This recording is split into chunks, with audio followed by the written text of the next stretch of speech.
यह कहानी 1100 साल पहले की है, जब महान योद्धा और राजा ओरवांडिल अपने भाई फियोनियर के साथ एक विशाल युद्ध जीतकर अपने राज्य लौट रहे थे। युद्ध के मैदान से लौटने के बाद ओरवांडिल अपने परिवार से मिला अपनी पत्नी गुडरन और अपने बेटे अमलेथ से। उसने अमलेथ को एक खास हार दिया जिसे उसने एक राजकुमार को हराकर हासिल किया था। दूसरी ओर फियोनियर भी अपने बेटे थिरौड से मिला और अपने परिवार के साथ समय बिताने लगा। युद्ध से लौटकर ओरवांडिल ने अपनी पत्नी गुडरन के साथ कुछ समय बिताया। उसने अपने जख्मों के बारे में बताया और कहा कि वह इतनी जल्दी मरने वाला नहीं था, क्योंकि वह एक सच्चे योद्धा की तरह युद्ध के मैदान में लड़ते लड़ते मरना चाहता था। हालांकि वह अपने बेटे अमलेथ को भविष्य के लिए तैयार करना चाहता था। अमलेथ की योद्धा बनने की यात्रा। उस रात ओरवांडिल अमलेथ को मंदिर में लेकर गया, जहां उनकी पारंपरिक रस्मों के अनुसार एक विशेष पूजा की गई। यह पूजा अमलेथ को एक लड़के से एक सच्चे योद्धा में बदलने के लिए थी। इस रस्म की देखरेख हीमर नामक एक रहस्यमयी संत कर रहा था। इस पूजा के दौरान उन्होंने अपने अंदर के भेड़िए को जगाने का प्रयास किया और अमलेथ को उसके महान पूर्वजों के बारे में बताया गया।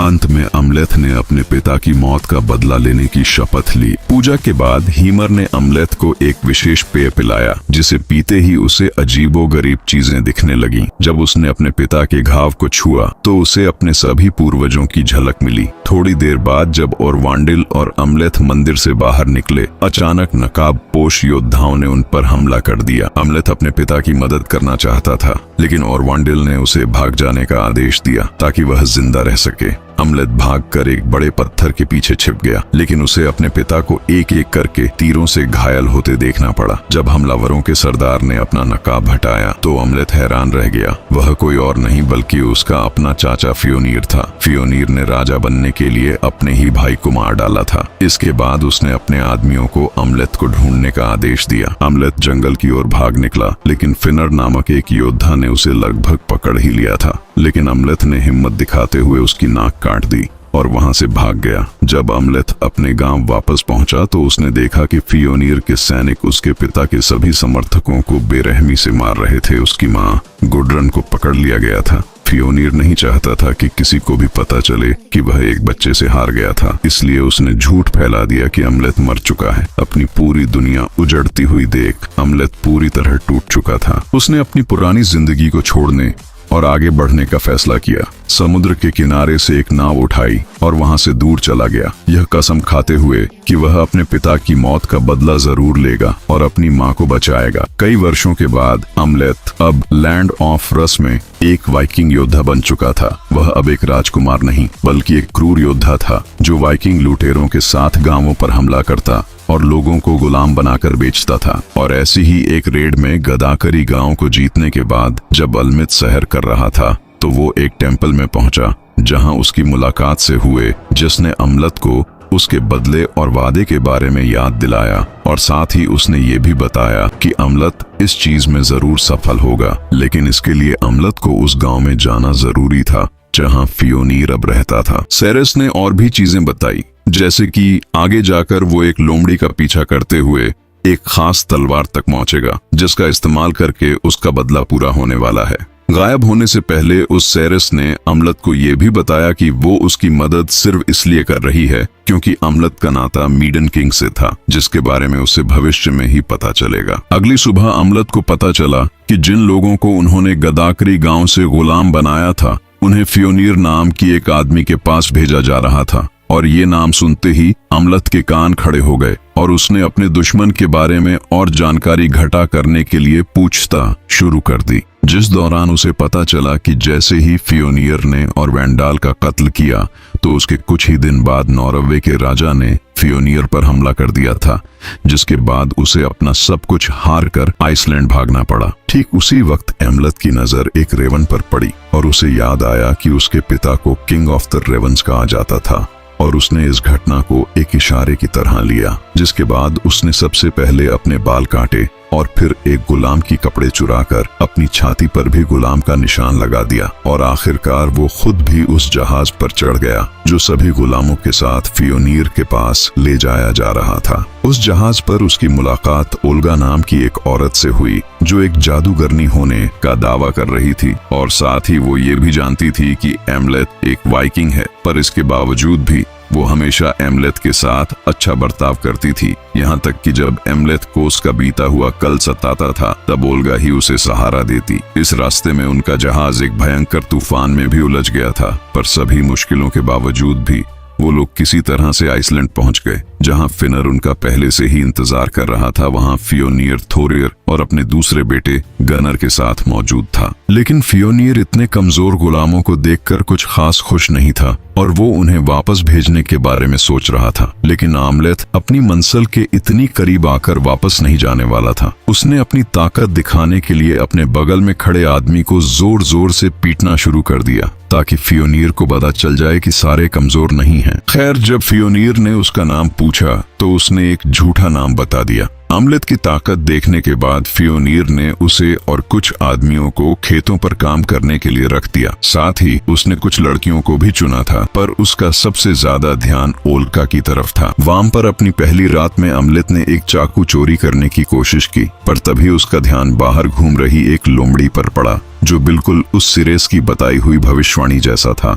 आमलेथ ने हिसाब लगाया कि वो बिल्कुल सही रास्ते पर हैं। अगले दिन आमलेथ ने बाकी गुलामों की तरह ही काम किया, जिसके चलते उसे फियोनियर के घर में घुसने का मौका मिल गया, जहां वो ये जानकर हैरान रह गया कि उसकी माँ गुदरन अभी भी जिंदा थी और उसी ने फियोनियर के दूसरे बेटे गनर को जन्म दिया था। खैर, उसी रात आमलेथ लोमड़ी का पीछा करते हुए गुफा में पहुंचा, जहां उसकी मुलाकात एक तांत्रिक से हुई, जिसने उसे कटा हुआ सर दिखाते हुए बताया कि उसने हीमर के सर को तब से बचा कर रखा है जब फियोनियर ने उसे मारा था, और साथ ही वो आमलेथ की असलियत भी जानता था। इसके बाद उस तांत्रिक ने खास जादू के जरिए आमलेथ की बात हीमर की आत्मा से करवाई, जिसने उसे प्राचीन तलवार ड्रैगर की कहानी सुनाई, जिसका इस्तेमाल सिर्फ रात को ही किया जा सकता था। उस तलवार को पाने के लिए आमलेथ को उसके मालिक माउंट ड्वेलर से मिलना होगा, और ऐसा करने के लिए चांद की रोशनी पर भरोसा रखना जरूरी था। आमलेथ के वहां से जाने से पहले तांत्रिक ने उसे बताया कि उसे आने वाले समय में अपनों के लिए प्यार या दुश्मनों के लिए नफरत में से एक चीज को चुनना पड़ेगा। इसके बाद आमलेथ एक खुफिया गड्ढे में गया, जहां उसे ड्वेलर का शरीर दिखाई दिया, जिसने उस वक्त तलवार को अपने हाथों में पकड़ा हुआ था। और जैसे ही आमलेथ ने उसके हाथों से तलवार लेने की कोशिश की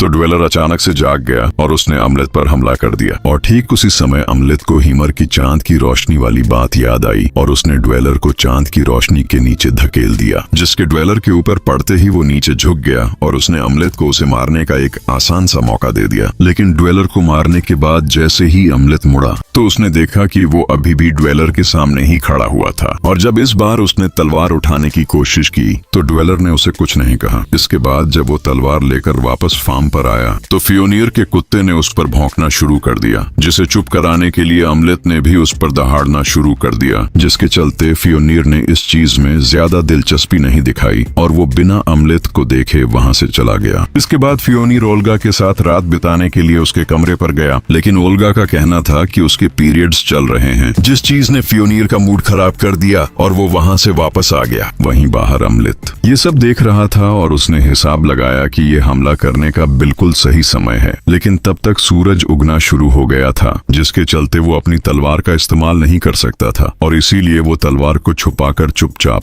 वहां से चला गया। अगले दिन आमलेथ ने ओल्गा को तलवार के बारे में बताया, जिसके बाद ओल्गा भी उसकी मदद करने के लिए तुरंत ही तैयार हो गई, क्योंकि उसे भी अपनी आजादी चाहिए थी। पर तभी आमलेथ ने उसे बताया कि वो फियोनियर को मारने के साथ साथ अपनी माँ गुदरन को भी बचाना चाहता है, क्योंकि उसके मुताबिक वो भी बस फियोनियर की एक गुलाम ही थी जो अपनी और अपने बच्चे की सुरक्षा के लिए चुपचाप वहां रहती थी। अगले दिन फियोनियर अपने बच्चों और कुछ खास गुलामों को वहां के मुखिया के पास ले गया, जहां उसके आदमी एक खास खेल खेलने वाले थे, जिसमें 2 टीम होंगी, जिनमें 5-5 आदमी होंगे और उन सभी को एक बॉल के लिए लड़ना था। और इस खेल में अपने अपने विरोधी को जान से मारना तक अलाउड था। खेल शुरू होते ही सभी खिलाड़ियों ने एक दूसरे को जान से मारना शुरू कर दिया और आखिर में सिर्फ एमलेथ और एक बहुत बड़ा सा आदमी बचे थे। इधर फियोनियर की टीम को हारता देख गनर बहुत गुस्से में था और इसीलिए उसने बॉल को छीनकर भागने का फैसला किया। पर जैसे ही वो बॉल अपने हाथ में लेकर भागा तो उस आदमी ने उस पर भी हमला कर दिया। लेकिन इससे पहले कि वो गनर को मार पाता तभी आमलेथ ने वहां आकर उस आदमी पर हमला करके उसे मार दिया। उसी रात जश्न के दौरान ने आकर आमलेथ को बधाई देते हुए कहा कि अब उसे फार्म पर कुछ सहूलियतें मिलेंगी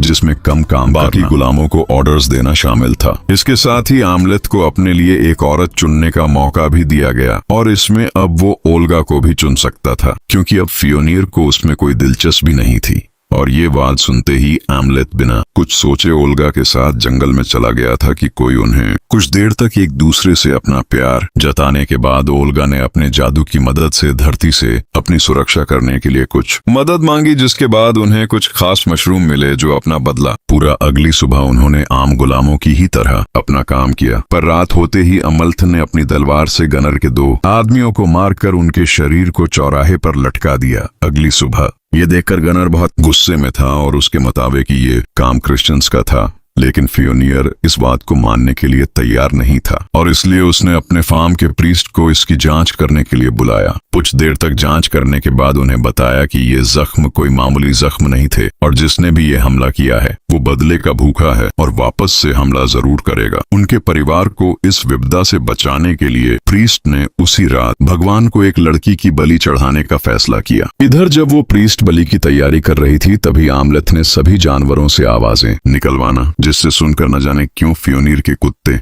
ने उसी पर हमला कर दिया, जिसके चलते फियोनियर को उसे मजबूरन मारना पड़ा।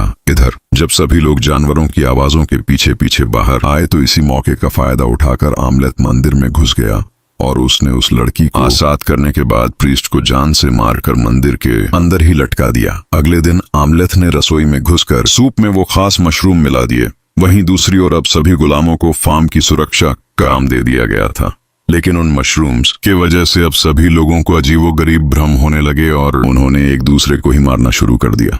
नहीं, दूसरी तरफ आमलेथ ओल्गा की मदद से मेन घर में घुस गया, जहां उसकी मुलाकात अपनी मां गुदरन से हुई और उसने गुदरन को अपनी असलियत के बारे में बताया। गुदरन उसे जिंदा देखकर खुश तो थी, पर उसके पास एक ऐसा राज था जो आमलेथ के पैरों तले जमीन खींचने वाला असल में गुदरन के मुताबिक और वेंडील यानी उसके पिता ने उसे गुलाम की तरह खरीदा था और उसे कभी भी और वेंडील से प्यार नहीं था, यहाँ तक कि उसने लेफ्टिनेंट की फियोनियर को कहकर और वेंडील का कत्ल करवाया था ताकि वो उस इंसान के साथ रह सके जिससे वो सच में प्यार करती और थी। कत्ल वाले दिन वो जोर जोर से चिल्ला नहीं बल्कि हंस रही थी। अब एमलेथ को लग रहा था कि शायद उसे गुदरन को भी मार देना चाहिए, पर तभी गुदरन ने कहा कि मैं जानती हूँ कि तुम अपनी माँ यानी मुझसे कितना प्यार करते हो और अगर वो फियोनियर और थोरीर को मारने में कामयाब हो जाएगा तो वो एमलेथ को ही अपना नया राजा मान लेगी, जिसके बाद वो दोनों एक साथ मिलकर राज कर सकते हैं। और अपनी ये बात खत्म करते ही उसने एमलेथ को चूम लिया, जो कि एक बहुत अजीब बात थी क्योंकि वो उसका बेटा था। पर एमलेथ उसके इस जाल में फंसने वाला नहीं था और वो तुरंत ही थोरीर को मारने चला गया, जिसका कत्ल उसने उसके बिस्तर में ही कर दिया। इसके बाद एमलेथ ओल्गा से मिला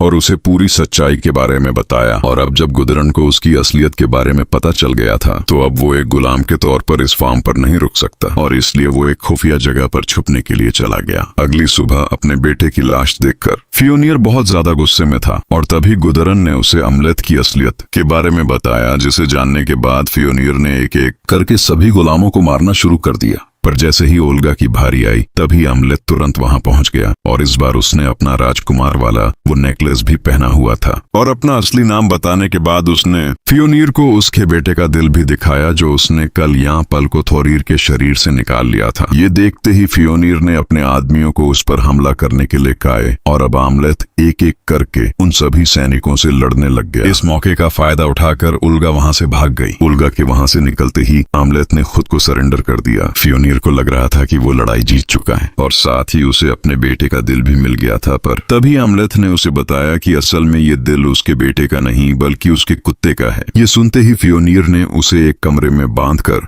प्रताड़ित करने के ऑर्डर्स दे दिए, जहां काफी देर तक बुरी तरह से पीटने के बाद फियोनियर ने एमलेथ से अपने बेटे के दिल के बारे में पूछा, लेकिन उसने कुछ भी बताने से इनकार कर दिया। फियोनियर को अपने बेटे का अंतिम संस्कार करना था, उसे देर हो रही थी और इसीलिए उसने आमलेट के साथ बाद में हिसाब पूरा करने का फैसला किया। लेकिन जाने से पहले फियोनियर के एक सैनिक ने आमलेट की तलवार को बेकार समझकर उसी कमरे में फेंक दिया, क्योंकि उससे तो वो कमान से बाहर तक नहीं निकल रही थी। उनके कमरे से जाते ही बहुत सारी रेवंस वहां पर आई, जिनके साथ एक अनजान आदमी भी था। उधर फार्म पर सभी लोग ढोरेर के अंतिम संस्कार में लगे हुए थे। उस देर बाद जब वो लोग एमलेट को मारने के लिए वापस गए तो वो वहां था ही नहीं। उधर एमलेट को अजीबोगरीब चीजें दिख रही थीं, जैसे कि वो एक घोड़े पर है जिसे एक वेलकरी चला रहा था। पर जैसे ही उसकी आंख खुली तो उसे एहसास हुआ कि असल में ओल्गा ने उसे बचाया था। अब एमलेट को लग रहा था कि शायद ओल्गा का साथ उसके नसीब में लिखा हुआ है और इसीलिए उसे ओल्गा के साथ भाग जाना चाहिए। पूरा एक दिन लगातार घोड़े पर सफर करने के बाद वो लोग समुद्र के किनारे पर पहुंच गए, जहां उन्हें एक नाव पर चढ़ने की इजाजत मिल गई। नाव पर चढ़ने के बाद अमलेट की नजर ओल्गा के गले पर लगे जख्म पर बड़ी, जो फियोनियर के खंजर से आया था, और जैसे ही उसने उस जख्म को छुआ तो उसे एक बार फिर से अपने सभी पूर्वज दिखाई दिए, जिससे उसे पता चला कि ओल्गा 2 बच्चों की मां बनने वाली थी, जिनमें से एक आगे जाकर मेडन किंग बनेगा। ये एक बहुत ही अच्छी खबर थी, पर एमलेट का मानना था कि जब तक फियोनियर जिंदा है तब तक उसके बच्चे कभी भी सुरक्षित नहीं रह सकते। और तभी उसे तांत्रिक की बात याद आई और उसने दुश्मनों के लिए नफरत और अपनों के लिए प्यार दिए